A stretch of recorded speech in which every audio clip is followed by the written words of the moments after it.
Welcome to the Tech Egg. Don't get scrambled. Enjoy the video. You start by verifying eligibility. Open Settings on your iPhone, tap General then About or the Airpods card to read the serial number, and confirm AppleCare Plus shows active. Once done, gather proof of purchase and make sure your Apple ID is the one linked to the device. Next, choose a claims path.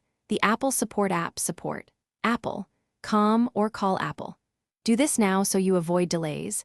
The claim process requires those exact details up front. You continue by selecting the correct issue type and providing incident details. Accidental damage versus lost item leads to different fees and workflows.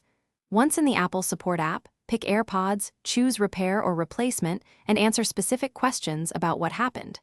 Make sure to select your preferred service option, mail-in, carry-in at an Apple store, or express replacement, and schedule any pickup or appointment. After submission, watch for a confirmation email with a claim ID and next steps timeline. You finish by following the provided instructions.